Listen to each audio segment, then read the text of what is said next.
கும்பராசி நேயர்களே, டேய் நான் கல்யாணம் பண்ணிட்டேன்டா, கல்யாணம் பண்ணி அவஸ்தைப்படுறேன்டா, நீ கல்யாணம் பண்ணாதாடா. எடுத்தோடனே இந்த வார்த்தையை தான் சொல்லுவான். போ, உனக்கு அப்படி ஒரு தலையெழுத்து இருந்தா நீ பண்ணி தான் ஆகணும் அப்படின்னு சொல்லி பேசுவான். சில நண்பர்களும் அப்படிதான் பேசுவாங்க. டேய் நான் கல்யாணம் பண்ணி நான் வாங்க அடி கிடையாதுடா, நான் அவ்வளோ பிரச்சனையை ஒரு நாளைக்கு சமாளிச்சுட்டு இருக்கேன்டா. இப்போ டேய் வேணாண்டா பண்ணாதரா அப்படின்னு சொல்லி அவனுடைய அனுபவத்தை சொல்லுவான். பண்ணாதரா அப்படின்வான். அதாவது ஆதிக்கம் செலுத்தக்கூடிய மனைவி அப்படிங்கிறதெல்லாம் சில பேருக்கு உண்டு. அதாவது சில பெண்கள் சொல்றாங்க இல்லையா, பெண்கள் நம் நாட்டின் கண்கள் அப்படின்னு சொல்றாங்க. உண்மையான வார்த்தை. யாருக்கு? சில பெண்களுக்கு மட்டும்தான் அது. சில பெண்கள் தான் இந்நாட்டு கண்கள். எத்தனை பெண்கள் இன்னைக்கு எத்தனையோ இடத்துல சாதிச்சுட்டு இருக்காங்க இன்னைக்கும் பெண்கள். கும்பத்தின் மனதை கட்டுப்படுத்த நினைக்காது, புரிந்து கொள்ள முயற்சி செய்யுங்கள். அதாவது ஒரு கணவன் மனைவி அப்படின்னு எடுத்தோம்னா கும்பராசி பொறுத்த அளவுக்கு நிறைய விட்டு கொடுத்து போகணும். அந்த கோயிலுக்கு போயிட்டு வாங்க. அந்த கோயிலுக்கு போயிட்டு வந்தா நிறைய நல்ல விஷயங்கள் நடக்கும். அப்போ அது ஒரு பெண்கள் அப்படின்னு எடுத்தோம்னா அது அந்த கோவிலுக்கு அது சிறப்பு அப்படின்னு சொல்லுவாங்க.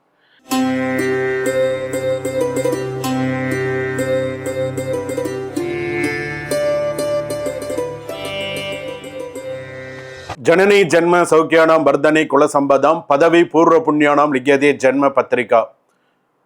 ஆதித்யாயச்ச சோமாய மங்களாய புதாயச்ச குரு சுக்ர சனிபியஸ்ச ராகவே கேதவே நமஹ. ஓம் வேதாத்மனாய வித்மஹே ஹிரண்ய கர்ப்பாய திமஹே தன்னோ பிரம்ம பிரஜோதயாது. நவகோள்களின் துணை கொண்டு உலகெங்கும் வாழக்கூடிய ஜோதிடர் யுகம் நேயர்கள் அனைவருக்கும் வணக்கம். நான் மக்கள் ஜோதிடர் டாக்டர் வி ராஜ்குமார் சிவாச்சாரியார் பேசுகிறேன். எல்லாரும் எப்படி இருக்கீங்க? நலமா இருப்பீங்க நம்புறேன். இன்றைய தினம் நாம் மிக முக்கியமாக பார்க்கக்கூடிய ஒன்று, நம்ம நிறைய விஷயங்கள் நம்ம ஜோதிடர் யுகத்துல பார்க்கிறோம். அதுல மிக முக்கியமான சில விஷயங்கள் அப்படிங்கிறது உண்டு. அதாவது என்னுடைய விஷயத்த நிறைய பேர் கூர்ந்து பார்க்கிறாங்க. நிறைய பேர் எனக்கே மெசேஜ் பண்ணியிருக்கீங்க, சுவாமி உங்களுடைய ஒவ்வொரு கண்டென்ட்டும் உங்களுடைய ஒவ்வொரு வார்த்தைகளும் எனக்கு கண்ணில் தண்ணி வராத ஒரு குறை அப்படின்னு சொல்லுவாங்க. அந்த அளவுக்கு உங்களுடைய வார்த்தைகள் ஒன்றும் தெளிவாகவும் சரியாகவும் இருக்கிறது. வாழ்த்துக்கள். இன்பமே சுழுக எல்லோரும் வாழ்க அப்படிங்கிறது தான் என்னுடைய கோட்பாடு. எல்லாரும் நன்னா இருக்கணும், மக்கள் எல்லாரும் இன்புற்று இருக்க வேண்டும், சந்தோஷமா இருக்கணும். இன்றைய தினம் நாம் பார்க்கக்கூடியது உங்கள் ராசிக்கு மனைவியின் ரகசியம். இது முக்கியமா எல்லா 12 ராசிக்குமே தெரிஞ்சுக்கணும். ஆண்கள் அத்தனை பேருமே தெரிஞ்சுக்கணும். ஸோ உன்னுடைய மனைவி எப்படி, உனக்கு விவாகரத்து ஆயிடுத்தா, அதாவது ராசி அப்படின்னு எடுத்துக்கும் போது உங்களுடைய திருமண வாழ்க்கை பற்றி நீங்கள் தெரிந்து கொள்ள வேண்டும். முக்கியமா ஒவ்வொருத்தரும் தெரிந்து கொள்ளக்கூடிய ஒன்று. உங்களுக்கு மனைவி காதல் திருமணமாக வருமா, நிச்சயிக்கப்பட்ட திருமணம் வருமா, அல்லது 25 வயசுலேருந்து 35 வயதுக்குள் திருமணம் நடந்த வாழ்க்கை நிலையாக இருக்குமா, 25 வயசுலேருந்து 35 வயசுக்குள்ள இப்படி கல்யாணம் பண்ணிட்ட அப்படின்னு சொன்னா அந்த வாழ்க்கை உனக்கு நிலையாக இருக்குமா, அல்லது மனைவி உங்களுடைய பலமா பலவீனமா எப்படி இருப்பாங்க, உனக்கு சில பேர் பக்கத்துணையா இருப்பாங்க, கேள்விப்பட்டிருக்கீங்களா? அந்த மாதிரி இருப்பாங்க. மாமியார் வீட்டில் உங்களுக்கு ஆதரவு இருக்குமா? சில பேருக்கு இருக்கும், சில பேருக்கு இருக்காது. ஏன் வந்தான்னு நினைச்சுப்பாங்க சில பேர். வந்துட்டானே அப்படின்னு நினைக்கிறவங்க எல்லாம் இருக்காங்க. சில பேர் வாங்க மருமகனே சிரிச்சுட்டே இருப்பாங்க. உள்ள வந்துட்டு ஏன்டி உங்க வீட்டுக்காருக்கு வர வேலையே இல்லை, என்ன திடீர்னு நிற்கிறாரு அப்படின்னு சொல்லி கேட்பாங்க. ஒன்று வாயை திறந்து கேட்க முடியாது. ஒவ்வொருத்தருக்கும் ஒரு விதமா மாமியார் அமையிறது. சில பேருக்கு மாமியார் அம்மா மாதிரி அமைஞ்சிடும், அது வேற விஷயம். அடி வாங்குற மருமகனும் இருக்கான், அதுவும் இருக்கு, இல்லைன்னு சொல்ல முடியாது. அதே போல உங்களுக்கு அவங்களுடைய ஆதரவு இருக்குமா? நாத்தனார் உறவு எப்படி இருக்கும்? எந்த வயதில் கணவன் மனைவி சண்டை வரலாம்? எல்லாவற்றுக்கும் வீடியோவில் நீங்க கடைசி வரைக்கும் நீங்க பார்க்கலாம். பார்த்தால் எந்த ஆலயம் கூட செல்லலாம். ஒரு கணவன் மனைவி அப்படின்னு இப்போ ஒரு ராசிக்கு எடுத்துக்கிறோம். இப்போ ஒரு மேஷ ராசிக்குன்னு எடுத்துக்கிறோம். அஸ்வினி பரணி கிருத்திகை 1ஆம் பாதம் வரையில மேஷ ராசி. அப்ப அந்த மேஷ ராசி கணவன் மனைவி ஒற்றுமையாக இருக்க வேண்டும், நன்னா இருக்கணும் அப்படின்னு சொன்னா எந்த ஆலயம் போகணும்? இப்போ கல்யாணம் நடக்கிறதுக்கு ஒரு கோயிலுக்கு போறீங்களா? கல்யாணம் நடக்கணும்னு சில கோயிலுக்கு போறீங்க, திருமணம் சரி போறீங்க, எதுக்கு போறீங்க?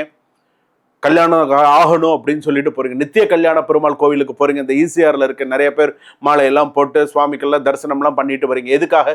நல்ல மனைவி கிடைக்கணும், நல்ல கணவர் கிடைக்கணும் அப்படின்னு சொல்லி நீங்க போறீங்க, ரைட். ஆனா அந்த கிடைக்கக்கூடிய வாழ்க்கை கொஞ்ச நாள்ல ஆனதுன்னு ஒரு 5 வருஷம் 10 வருஷம் 12 வருஷம் ஒன்னா இருந்து திடீர்னு அந்த உறவு கசந்து போயிடுறது. குழந்தைகள்லாம் வந்தும் சில மனைவிகள் என்ன பண்ணிடுறாங்க, கணவருக்கு தெரியாமல் வீட்டை விட்டு ஓடி போயிடுறது, ரிலேஷன்ஷிப்ல இருக்கிறது தெரிய அதுக்கப்புறம் குழந்தைகள் ஒரு பக்கம், இவங்க ஒரு பக்கம், நம்ம நிறைய விஷயங்கள் இதுலலாம் பார்த்துன்றோம். அப்போ உன்னுடைய ராசிக்கு உன் மனைவியின் ரகசியம் என்ன? இது அவசியம் நீ தெரிஞ்சுக்கணும். உன்னுடைய வாழ்க்கையில நீ எப்படி இருக்க, உன் பொண்டாட்டிங்கிற ஸ்தானம் உன் ஜாதகத்துல எப்படி இருக்கு? இன்னைக்கு அமையறதெல்லாம் இன்னைக்கு நிறைய பேர் இன்னைக்கு லவ் மேரேஜே பாத்தீங்கன்னா இன்னைக்கு நிறைய பிரச்சனையில இருக்கு. இன்னைக்கு லவ் மேரேஜே நிறைய பிரச்சனையில இருக்கு. காதல் திருமணம் செய்தவர்கள் கூட ஒரு கட்டத்துல பிரிஞ்சு போயிடுறாங்க. சார் நான் லவ் மேரேஜ் பண்ணினேன், இன்னைக்கு மனைவி வந்து புரிஞ்சுக்காம இன்னைக்கு ஒரு சண்டையில இந்த மாதிரி இருக்கு அப்படின்லாம் இன்னைக்கு நிறைய பேர் சொல்றாங்க. அந்த புரிதல் இல்லாம போயிடுது. அப்போ உன்னுடைய ராசிக்கு எப்படி இருக்கு, இதை தான் நம்ம பார்க்க போறோம். 12 ராசிக்கு வாங்க வீடியோக்குள்ள போவோம். கடைசி வரைக்கும் வீடியோ ஸ்கிப் பண்ணாம பாருங்க. எந்தெந்த இடத்துல என்னென்ன விஷயங்கள் சொல்லியிருக்கேன், எப்படி சொல்லியிருக்கேன், எல்லாமே நீங்க தெரிஞ்சுக்கலாம். உங்கள் மனைவியின் ரகசியம் உங்கள் ராசிக்கு பார்க்கலாமா? வாங்க வீடியோக்குள்ள போகலாம். கடைசி வரைக்கும் ஸ்கிப் பண்ணாம பாருங்க. நடுவில் ஏதோ சந்தேகம் இருந்தால் இமீடியட்டா என்ற ராசிக்கு ஃபோன் பண்ணி கேளுங்க. வாழ்க வளமுடன். கும்பராசி நேயர்களே, டேய் நான் கல்யாணம் பண்ணிட்டேன்டா, கல்யாணம் பண்ணி அவஸ்தைப்படுறேன்டா, நீ கல்யாணம் பண்ணாதாடா. எடுத்தோடனே இந்த வார்த்தையை தான் சொல்லுவான். போ, உனக்கு அப்படி ஒரு தலையெழுத்து இருந்தால் நீ பண்ணி தான் ஆகணும் அப்படின்னு சொல்லி பேசுவான். சில நண்பர்களும் அப்படி தான் பேசுவாங்க. டேய் நான் கல்யாணம் பண்ணி நான் வாங்க அடி கிடையாதுடா, நான் அவ்வளோ பிரச்சனையை ஒரு நாளைக்கு சமாளிச்சுட்டு இருக்கேன்டா, இப்போ டேய் வேணாண்டா பண்ணாதரா அப்படின்னு சொல்லி அவனுடைய அனுபவத்தை சொல்லுவான். பண்ணாதரா அப்படின்வான். நீ தான் அப்படி இருக்க, நான் ஏன்டா அப்படி இருக்கணும், நான் பண்ணுறேன்டா அப்படின்னு சொல்லி பண்ணுறவன்லாம் இருக்கான். ஸோ கும்பத்துக்கு பொறுத்த அளவுக்கு கல்யாணம் அப்படின்னு எடுத்துட்டோன்னே கல்யாணம் பண்ணுற வரைக்கும் அப்படியே உற்சாகமாக இருப்பான். கல்யாணம் பண்ணுற வரைக்கும் அவனுக்கு உலகமே பொண்ணு தான். கல்யாணம் பண்ணுற வரைக்கும் அந்த பொண்ணை தான் நினச்சிட்டு இருப்பான். அந்த பொண்ணை எப்படியா கல்யாணம் பண்ணணும். அவனுக்கு வேறு என்ன கேட்டாலுமே எல்லாத்துக்குமே அந்த பொண்ணை தான் சொல்லலாம். தூங்கி எழுந்திருந்தாலும் பொண்ணு தான், வாட்ஸ்அப்பில் பார்த்தாலும் பொண்ணு தான், எதில் பார்த்தாலும் அவனுக்கு அந்த பொண்ணு தான்.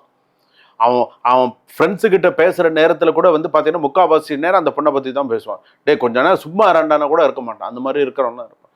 ஏன்னா அந்த மாதிரி இருக்கிறவன் கல்யாணம் பண்ணி என்னைக்கு அந்த கும்பராசிக்காரன் கல்யாணம் பண்ணிட்டானோ அன்னைக்கு வந்து அவனுக்கு வேணும்.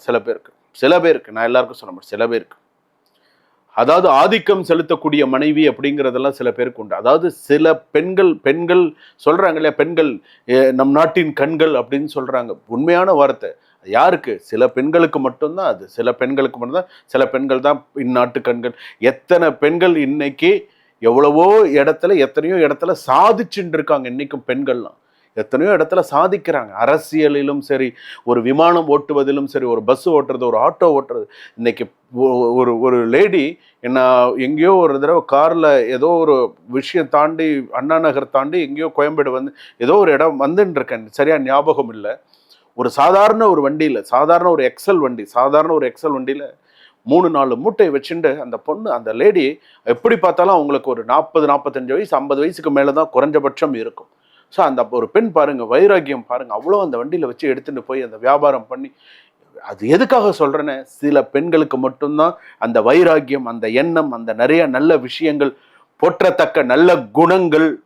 இன்னைக்கு போலீஸ்ல கூட எடுத்துக்கோங்க, அட்வொகேட்டா எடுத்துக்கோங்க. இந்த பெண்கள் வந்து பார்த்தீங்கன்னா அப்படிதான் இருப்பாங்க.